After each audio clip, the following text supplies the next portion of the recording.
En nuestra edición de hoy, la recuperación de la confitería El Molino, un edificio histórico de la ciudad de Buenos Aires.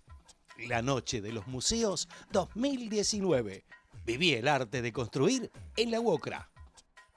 Desde mediados de 2018, un equipo técnico integrado por trabajadores de la construcción, arquitectos y restauradores trabaja en la puesta en valor del tradicional edificio Art Nouveau de la esquina de Callao y Rivadavia, frente al Congreso de la Nación.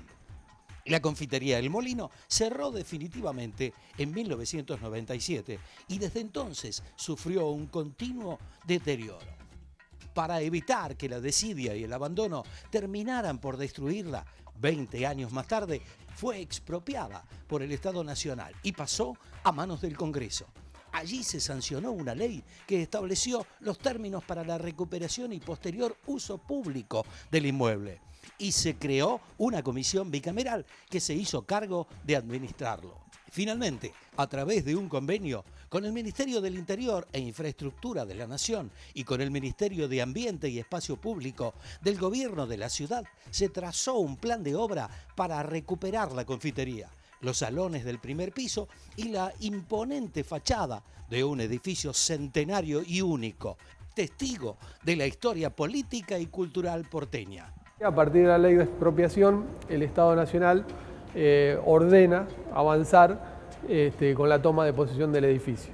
Finalmente, en el año 2018, tal como lo prevé la ley, el Poder Ejecutivo termina el proceso expropiatorio y traslada la propiedad del edificio al Congreso de la Nación. Así es que el 2 de julio del 2018 hacemos ingreso al edificio, para decirlo en términos gráficos que la gente entienda, recibimos la llave del edificio, a pesar de que no había llave y había que entrar con moladora y cortando candado. Imagínate que entrar sin luz implicó entrar a la luz de los celulares o de una linterna, caminando despacito porque el piso estaba tapizado de vidrios, maderas, hierros, colchones, roedores, y encontramos serias dificultades. La primera cuestión, como digo, es que el edificio tenía 22 años de abandono. Entonces, ese proceso hizo que los primeros 3 meses aproximadamente fuera un proceso de limpieza del edificio, de recorrido y toma de posesión real del edificio. Es un edificio que tiene casi 8.000 metros cuadrados en su totalidad, por lo tanto podemos decir que recién hacia finales del año 2018 pudimos tomar posesión real del edificio y avanzar sobre lo que es el proceso de restauración. Este es un edificio que es declarado Patrimonio Histórico Nacional, con lo cual tiene ciertos requisitos para su intervención. En esos meses, mientras hacíamos ese retiro y demás, los especialistas nuestros, fundamentalmente los arquitectos vinculados con el conocimiento de la recuperación patrimonial, diseñaron lo que nosotros llamamos un plan rector.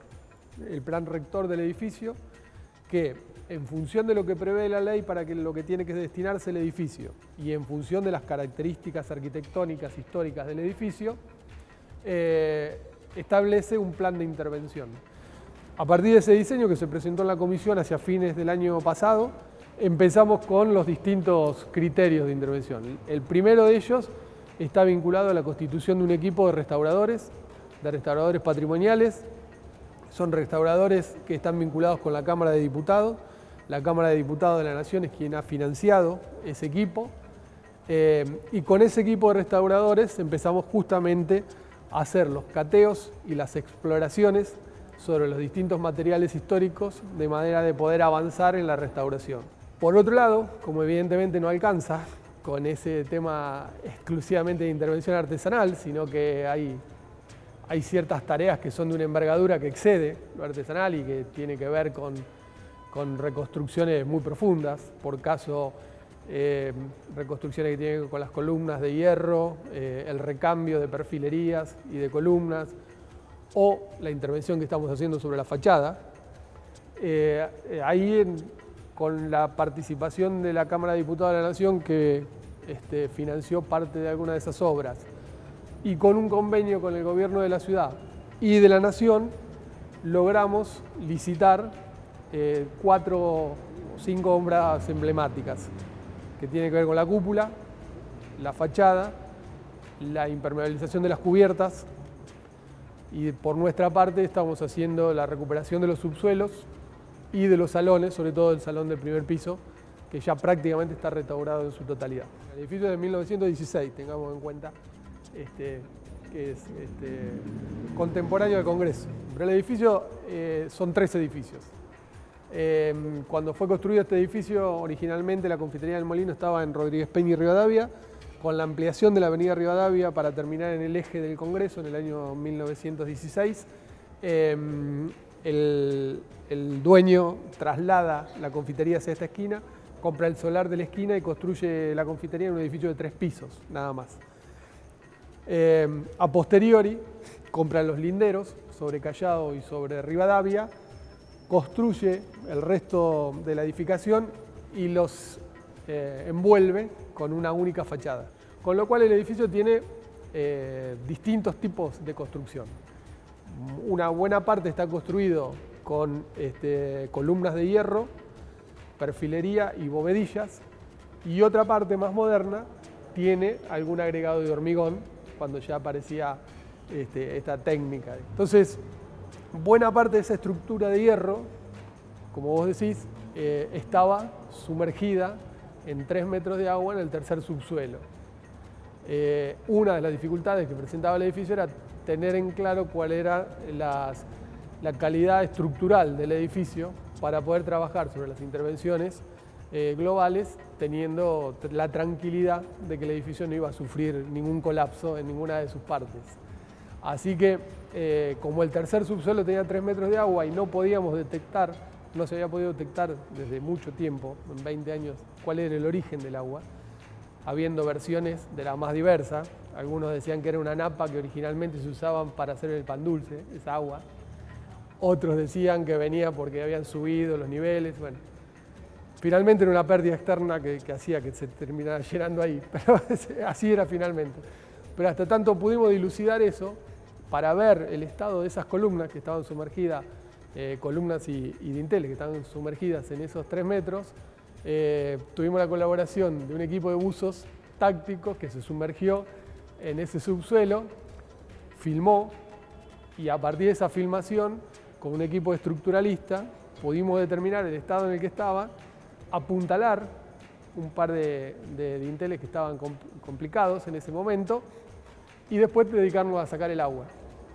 Cuando terminamos de sacar el agua, pudimos trabajar sobre la consolidación de ese espacio, que implicó recambio de columnas, recambio de perfiles en una superficie muy importante.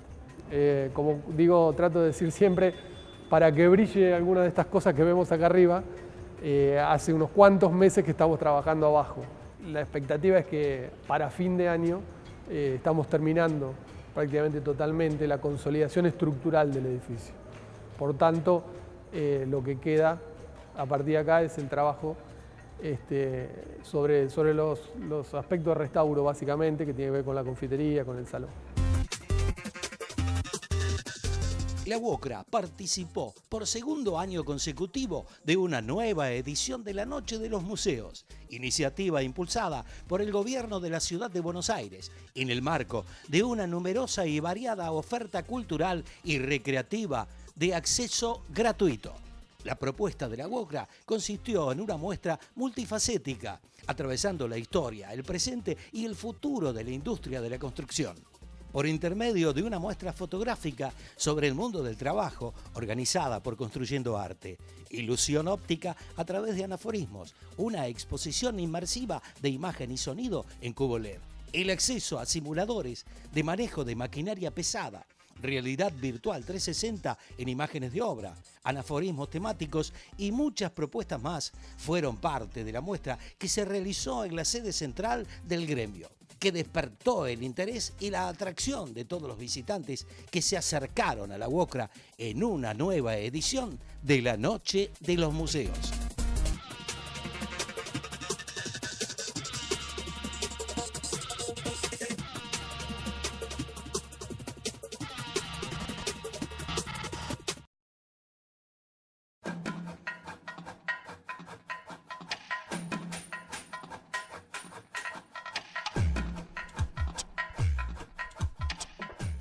Continuamos con la segunda parte del informe sobre el ambicioso plan de restauración de la confitería El Molino, un edificio que fue testigo de la vida política y cultural de la ciudad de Buenos Aires durante casi todo el siglo XX y que pasó a manos del Congreso de la Nación con el objetivo de devolverle su esplendor y abrirlo nuevamente al público. Este no es un edificio que está siendo repintado o que está siendo arreglado. El edificio está siendo restaurado, o sea, recuperado a su valor original. Todo ese proceso se hizo básicamente con un equipo que son aproximadamente 35 artesanos y restauradores que están divididos en 4 talleres fundamentales. Tenemos el taller de puesta en valor de maderas, metales, restauración edilicia y de vitrales. Los restauradores que trabajan en estos talleres tienen distintas profesiones, distintos oficios. Algunos vienen de la Universidad Nacional del Arte, que estudiaron la carrera de restauración propiamente, otros de Bellas Artes, y después hay gente de oficio que aprendió tareas de carpintería y demás, y de distintas escuelas de vitrales. La confitería tiene un total de 1.200 metros cuadrados de vitrales. Todo el vitral de la marquesina son 800 metros cuadrados aproximadamente. Bueno, la restauración de vitrales en general siempre se parte del estado en el que encontramos los paños, digamos. Los vitrales, un vitral se denomina, digamos, a un conjunto, puede ser un solo paño, que es este caso, es un paño que conforman un vitral entero, pueden ser 1, 2, 3, en el caso de este vitral en particular son 117 paños, entonces se va tomando en cuenta, digamos, las patologías generales del vitral en sí. Un vitral consiste básicamente es el tramado de varillas de plomo en forma de H que unen varias piezas de vidrio que después son soldadas y masilladas. Una vez que vemos, digamos, las condiciones que rodean ese vitral, en qué condiciones están los vidrios, en qué condiciones está el plomo, si se puede mantener estable o no, se lleva a cabo el criterio de restauración. Si nosotros, por ejemplo, vemos que el tramado de plomo todavía está estable y tiene buen sostén, lo que se hace es hacer un remasillado, que es lo que está haciendo mi compañera, que eso le da casi el 70% de rigidez nuevamente a ese mismo vitral. Entonces se puede mantener la mayor cantidad de materialidad original. Ahora, si por ejemplo tenemos un vitral que se cae en piezas, que se está cayendo, como es el caso por ejemplo de la marquesina, que son muchos metros cuadrados de vitral, en ese caso lamentablemente es muy poquito lo que se puede mantener original porque se fue perdiendo a lo largo de los años, cayendo piezas, el plomo se oxida, se va estirando, se cae y se pierde.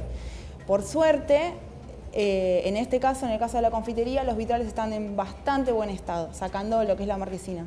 El interior no han tenido restauraciones anteriores, entonces, por suerte, en algunos casos se han mantenido muchas piezas originales, casi todas.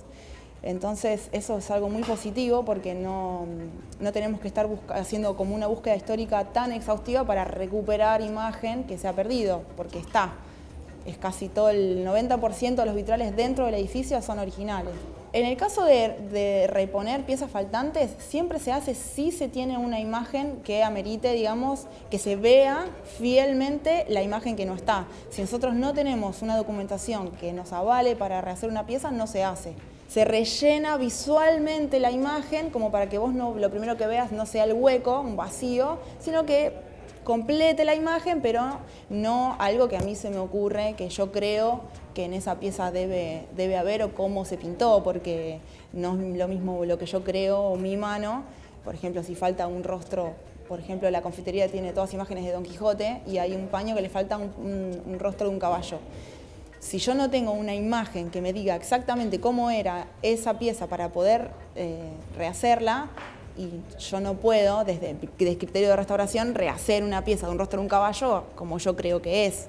Entonces, en ese caso, siempre si es reposición, tiene que estar avalado por la documentación fotográfica. Y si es escrita, mejor. En el caso de vitrales siempre es muy escueta la documentación, entonces en ese caso estamos como un poco siempre atados de manos, entonces siempre lo que se hace es la mínima intervención, siempre. Encontramos paredes que tenían 9 manos de pintura, y debajo de 9 manos de pintura encontramos estuco simil mármol. Pensábamos que era un paño de 2 metros cuadrados y llevamos decapados 200 metros cuadrados de pared, debajo de los cuales hay estuco simil mármol, que en algún caso está perfecto y en otro caso tiene algunos deterioros. En este año hicimos la recuperación de unos 160 metros cuadrados de falso mármol, por ejemplo, la puesta en valor de unas 30 a 40 carpinterías de madera, algunas están en proceso, otras ya están finalizadas. En el taller de maderas iniciamos con la puesta en valor de las carpinterías de madera del salón anexo al salón principal.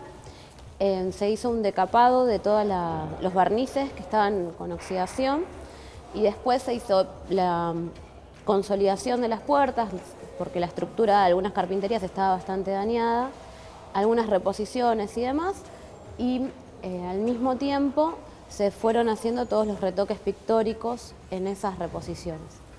Como las carpinterías sufrieron varias modificaciones, por ejemplo, de colocarle herrajes que no eran los originales y demás, se van generando daños en la superficie de la madera o se van realizando perforaciones que no son coincidentes con los herrajes originales. Entonces se hace la reposición o bien se masilla o se repone con madera de la misma especie, con la veta en el mismo sentido, y luego se hace, para que quede armonioso, se hace la unión entre una pieza y la otra a mano con pincel. Es un trabajo muy fino y los chicos lo fueron entrenando a lo largo del tiempo. Los mismos con los bronces.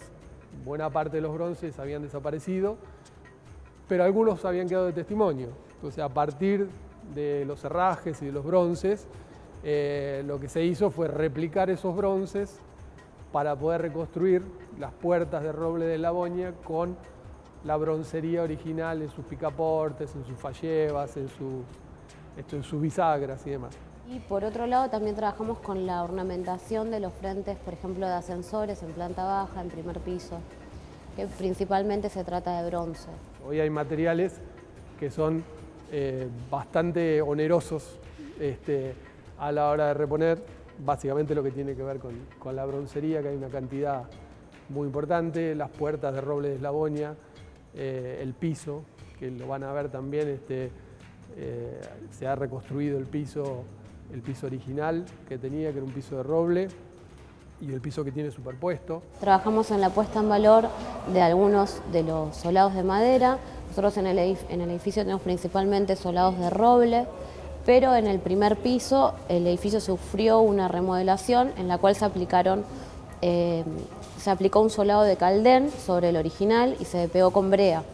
Entonces, en algunos sectores fuimos realizando cateos para poder llegar al roble, y en otros sectores que no se había aplicado el Caldén estamos trabajando en la puesta en valor del solado de roble en sí. Básicamente lo que hicimos fue la remoción de la brea con un proceso químico y mecánico. La retiramos utilizando aguarrás en varias manos. Después utilizamos ácido oxálico al 3%, un ácido de origen vegetal, para poder limpiar la madera con mayor profundidad, y luego aplicamos agua oxigenada para llegar al tono que tenía originalmente el roble. Después se consolidó el piso, se